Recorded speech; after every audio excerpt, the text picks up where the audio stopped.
मैं लोकां कोलों सुनिया सी कि वक्त बदलदा है, फिर वक्त दे नाल पता चला कि लोक बदलदे ने। सारिਆਂ ਨੂੰ प्यार भरी सत श्री अकाल। तुसीं वेख रहे हो चैनल टैरा 9 ਤੇ मैं इसका होस्ट हाँ रिस्की सिंह कुमार। ਅੱਜ ਦੀ ਜੋ ਸਾਡੀ ਪੇਸ਼ਕਸ਼ ਹੈ ਉਹ ਮੱਧ ਏਸ਼ੀਆ ਦੇ ਇੱਕ ਕਬੀਲੇ ਦੇ ਰਾਜਾ ਦੀ ਕਹਾਣੀ ਹੈ। ਵਕਤ ਦੇ ਨਾਲ ਜਿਸ ਦੀ ਉਮਰ ਬੁਢਾਪੇ ਵੱਲ ਵੱਧਦੀ ਜਾ ਰਹੀ ਸੀ ਤੇ ਦਿਨ ਰਾਤ ਉਸ ਨੂੰ ਇੱਕ ਹੀ ਚਿੰਤਾ ਸੀ ਜੋ ਖਾਣਾ ਸ਼ੁਰੂ ਕਰ ਰਹੀ ਸੀ। ਉਹ ਇਹ ਸੀ ਕਿ ਉਸ ਦੇ ਮਰਨ ਤੋਂ ਬਾਅਦ ਜਾਂ ਉਸ ਦੇ ਜਾਣ ਤੋਂ ਬਾਅਦ ਉਸ ਦੇ ਕਬੀਲੇ ਦਾ ਜੋ ਰਾਜਾ ਹੈ ਉਹ ਕੌਣ ਬਣੇਗਾ।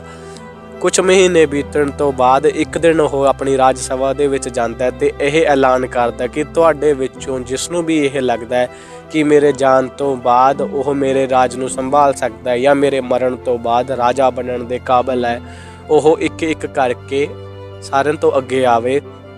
ਜਿਸ ਤਰੀਕੇ ਨਾਲ ਉਹ ਰਾਜਾ ਇਹ ਗੱਲ ਨੂੰ ਬੋਲਦਾ ਹੈ ਤੇ ਉਸ ਦੇ ਬੋਲਣ ਤੋਂ ਬਾਅਦ ਹੀ ਉਸ ਦੇ ਰਾਜ ਵਿੱਚੋਂ 20 ਲੋਕ ਨੇ ਜਿਹੜੇ ਉਹ ਉੱਠ ਕੇ ਅੱਗੇ ਆਉਂਦੇ ਨੇ।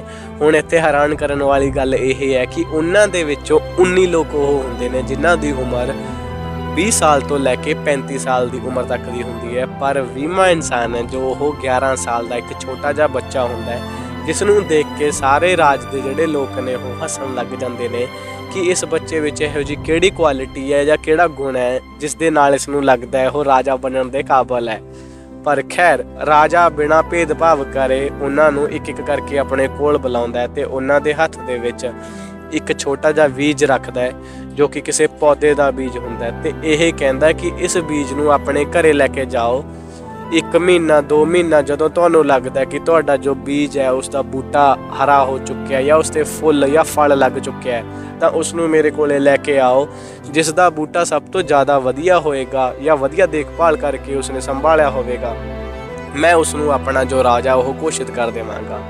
ਇਹ ਗੱਲ ਸੁਣਦੇ ਹੀ ਸਾਰੇ ਜਿਹੜੇ 20 ਦੇ 20 ਲੋਕ ਹੁੰਦੇ ਨੇ ਉਹ ਆਪਣੇ ਘਰੇ ਜਾਂਦੇ ਨੇ ਤੇ ਉਸ ਬੀਜ ਨੂੰ ਇੱਕ ਗਮਲੇ ਦੇ ਵਿੱਚ ਲਗਾ ਦਿੰਦੇ ਨੇ।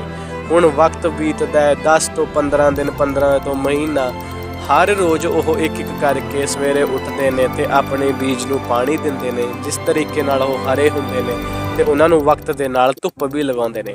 ਹੁਣ ਦੂਸਰੀ ਤਰਫ ਜਿਹੜਾ 11 ਸਾਲ ਦਾ ਬੱਚਾ ਹੁੰਦਾ ਹੈ ਉਸ ਦੇ ਪੂਰੇ 1 ਮਹੀਨੇ ਦਾ ਸਮਾਂ ਜੋ ਨਿਕਲ ਚੁੱਕਿਆ ਹੁੰਦਾ ਹੈ, ਪਰ ਉਸ ਦਾ ਜੋ ਬੀਜ ਹੈ ਉਹ ਹਰਾ ਹੀ ਨਹੀਂ ਹੋਇਆ ਹੁੰਦਾ।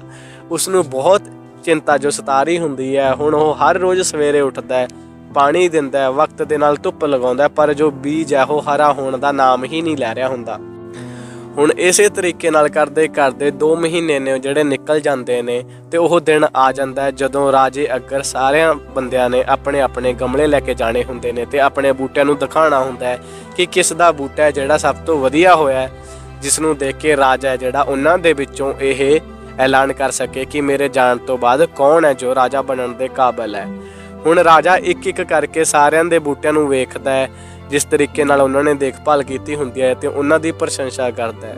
ਜਦੋਂ ਹੁਣ ਉਹ 20ਵੇਂ ਬੱਚੇ ਦੀ ਵਾਰੀ ਆਉਂਦੀ ਹੈ ਤਾਂ ਉਹ ਮਾਸੂਮੀਅਤ ਦੇ ਨਾਲ ਅੱਗੇ ਜਾਂਦਾ ਹੈ ਤੇ ਰਾਜੇ ਨੂੰ ਵਿਖਾਉਂਦਾ ਹੈ ਕਿ ਜਿਸ ਦੇ ਗਮਲੇ ਦੇ ਵਿੱਚ ਕੋਈ ਵੀ ਚੀਜ਼ ਹਰੀ ਨਹੀਂ ਹੋਈ ਹੁੰਦੀ। ਰਾਜਾ ਹੁਣ ਉਸ ਨੂੰ ਸਵਾਲ ਪੁੱਛਦਾ ਕਿ ਤੇਰਾ ਜੋ ਬੀਜ ਹੈ ਉਹ ਹਰਾ ਕਿਉਂ ਨਹੀਂ ਹੋਇਆ। ਹੁਣ ਜੋ ਬੱਚਾ ਬੜੀ ਨਿਮਰਤਾ ਦੇ ਨਾਲ, ਬੜੀ ਮਾਸੂਮੀਅਤ ਦੇ ਨਾਲ ਬੋਲਦਾ ਹੈ ਕਿ ਮੈਂ ਹਰ ਰੋਜ਼ ਸਵੇਰੇ ਉੱਠਿਆ ਤੇ ਆਪਣੇ ਬੀਜ ਨੂੰ ਪਾਣੀ ਦਿੱਤਾ ਤੇ ਵਕਤ ਦੇ ਨਾਲ ਉਸ ਨੂੰ ਮੈਂ ਧੁੱਪ ਵੀ ਲਗਾਉਂਦਾ ਰਿਹਾ, ਪਰ ਜੋ ਮੇਰਾ ਬੀਜ ਹੈ ਉਹ 2 ਮਹੀਨਿਆਂ ਦੇ ਵਿੱਚ ਹਰਾ ਨਹੀਂ ਹੋਇਆ। ਪਰ ਮੈਂ ਇਸ ਗੱਲ ਦੀ ਚਿੰਤਾ ਨਹੀਂ ਕੀਤੀ ਕਿ ਜੋ ਮੇਰਾ ਬੀਜ ਹੈ ਉਹ ਹਰਾ ਨਹੀਂ ਹੋਇਆ ਜਾਂ ਦੂਸਰਿਆਂ ਦੇ ਮੁਕਾਬਲੇ ਸਹੀ ਹੈ ਜਾਂ ਗਲਤ ਹੈ।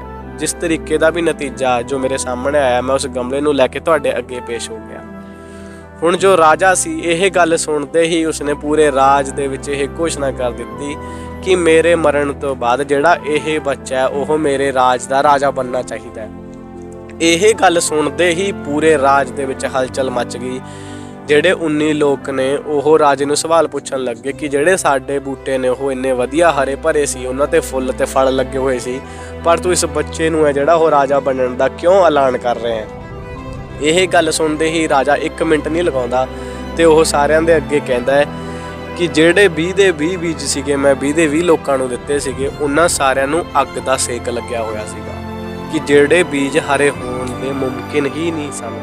ਹੁਣ 19 ਜਿਹੜੇ ਲੋਕ ਸੀਗੇ ਉਹਨਾਂ ਨੇ ਦਿਮਾਗ ਦੀ ਹੇਰਾ ਫੇਰੀ ਦੇ ਨਾਲ ਬੀਜ ਬਦਲ ਕੇ ਉਹਨਾਂ ਨੂੰ ਹਰੇ ਕਰਕੇ ਬੂਟੇ ਬਣਾ ਕੇ ਰਾਜਾ ਦੇ ਅੱਗੇ ਲੈ ਕੇ ਆ ਗਏ, ਜਿੱਥੇ ਦੂਸਰੀ ਤਰਫ ਜਿਹੜਾ ਛੋਟਾ ਜਿਹਾ ਬੱਚਾ ਸੀਗਾ 11 ਸਾਲ ਦਾ ਉਹ ਆਪਣੀ ਇਮਾਨਦਾਰੀ ਦੇ ਨਾਲ ਜਿਸ ਤਰੀਕੇ ਦਾ ਵੀ ਨਤੀਜਾ ਆਇਆ ਉਸ ਨੂੰ ਲੈ ਕੇ ਰਾਜਾ ਦੇ ਅੱਗੇ ਸਾਹਮਣੇ ਆ ਗਿਆ। ਰਾਜਾ ਨੇ ਦੱਸਿਆ ਕਿ ਇਸ ਬੱਚੇ ਤੋਂ ਮੈਨੂੰ ਇਹ ਗੁਣ ਹੈ ਜਿਹੜਾ ਸਿੱਖਣ ਨੂੰ ਮਿਲਿਆ ਕਿ ਜੋ ਇਨਸਾਨ ਆਪਣੇ ਆਪ ਨੂੰ ਧੋਖਾ ਨਹੀਂ ਦਿੰਦਾ ਉਹ ਨਾ ਤਾਂ ਕਿਸੇ ਤੋਂ ਧੋਖਾ ਖਾ ਸਕਦਾ, ਨਾ ਹੀ ਉਸ ਨੂੰ ਕੋਈ ਇਨਸਾਨ ਹੈ ਜਿਹੜਾ ਧੋਖਾ ਦੇ ਸਕਦਾ ਹੈ।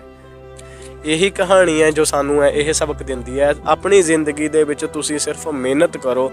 ਅਗਰ ਤੁਸੀਂ ਆਪਣੇ ਆਪ ਨੂੰ ਝੂਠ ਨਹੀਂ ਬੋਲਦੇ ਤਾਂ ਤੁਹਾਨੂੰ ਦੁਨੀਆ ਦੇ ਕਿਸੇ ਇਨਸਾਨ ਨੂੰ ਝੂਠ ਬੋਲਣ ਦੀ ਜ਼ਰੂਰਤ ਨਹੀਂ ਹੈ। ਤੁਸੀਂ ਆਪਣੀ ਜ਼ਿੰਦਗੀ ਦੇ ਵਿੱਚ ਆਰਾਮ ਨਾਲ ਸਫਲ ਹੋ ਸਕਦੇ ਹੋ। ਤੇ ਧੰਨਵਾਦ ਕਰਦਾ ਤੁਹਾਡੇ ਇਹ 5 ਤੇ 10 ਮਿੰਟ ਜੋ ਸਾਨੂੰ ਕੀਮਤੀ ਦੇਣ ਲਈ।